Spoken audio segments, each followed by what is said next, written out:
Guys, welcome back. It's Natalie. So, after last week with all my ranting and raving about the soul of the apostolate, you might be wondering why I didn't mention the author's name. And that answer is pretty easy. I can't pronounce it. Jean-Baptiste Chautard. Jean-Baptiste Chautard. Chautard. Siri, how do you pronounce Jean-Baptiste Chautard? Cogitating. Jean-Baptiste Chautard. Jean-Baptiste Chautard. I can't say it. Even with Google Translate, I can't pronounce his name. So, to make up for the fact that I cannot pronounce this amazing Cistercian abbot's name, honestly, if I were to meet this guy, I think I'd go up to him and be like, I apologize. Your name is French. I have big problems with the French language. Really not your fault. I can't even say croissant.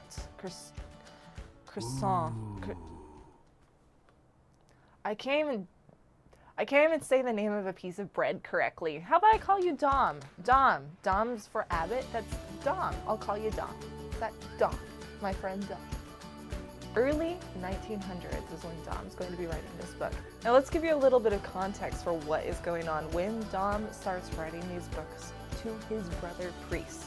World War I has just ended. Families are struggling with the loss of their loved ones and undiagnosed PTSD. There is some insane persecution going on against the church in a variety of different countries.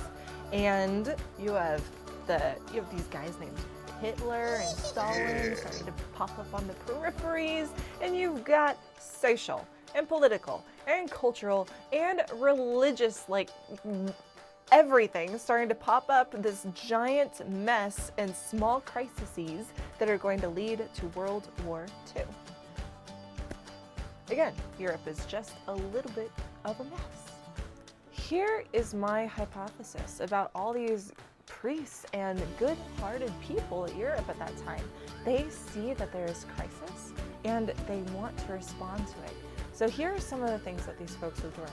One, they were building political alliances.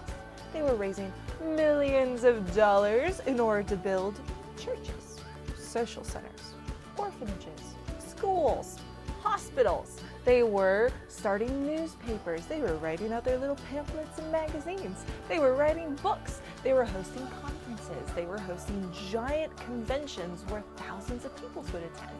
And essentially, they were just busy, and killing it by working so hard trying to respond to the crisis that was happening around them.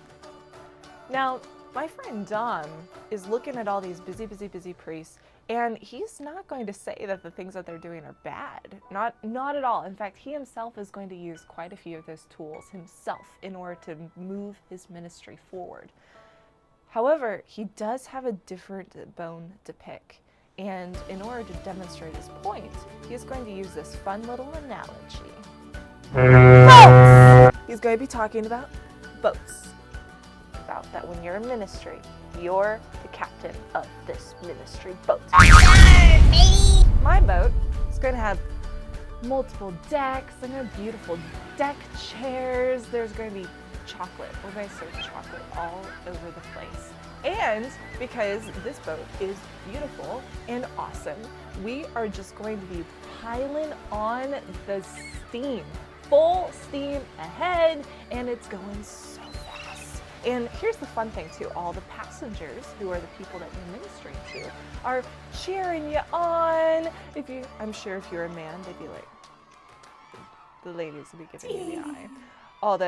All the men pumping you on the back, just being, yeah, bro, you're the best, bro, yeah. Everybody's just enjoying how fast the boat is going. Hair is blowing around like as if you're in a shampoo commercial.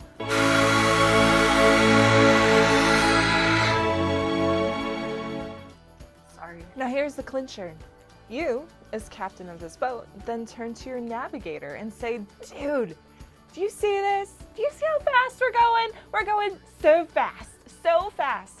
And your navigator, who is God, looks at you and says, so fast, you are going so fast. in the wrong direction.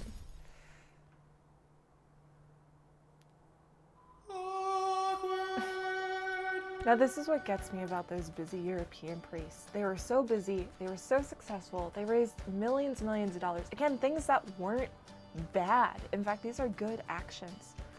But were they united to the will of God? Europe is struggling spiritually. Nowadays, we have a lot of really big, beautiful, and very empty churches in Europe. Now, here's the thing.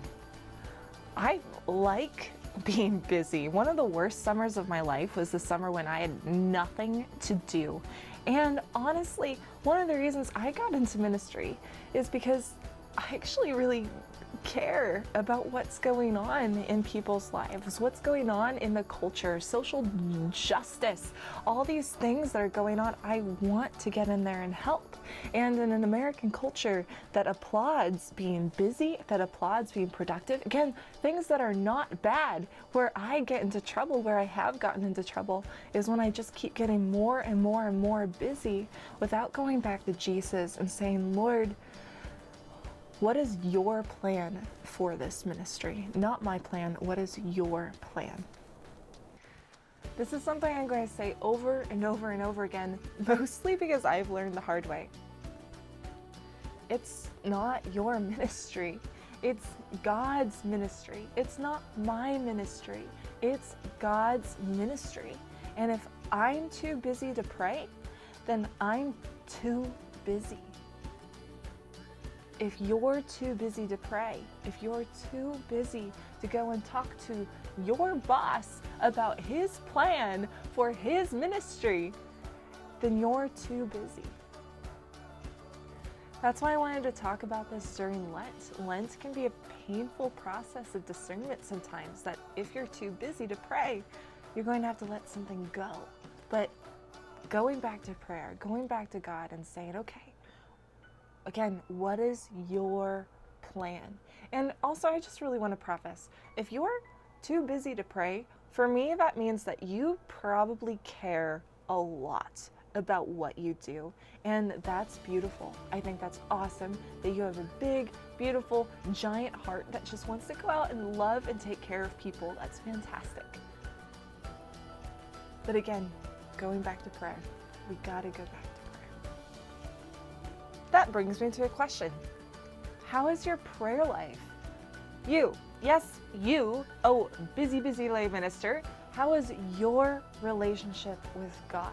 And how is that relationship impacting your ministry? I'd actually love to hear about it. Comment below. Subscribe to these videos, like us on Facebook, do all those cool little social media things, share this video with a friend. And I would love to hear your comments and thoughts. How is your prayer life and what is going on? And I hope you have a happy life. I'll see you next week.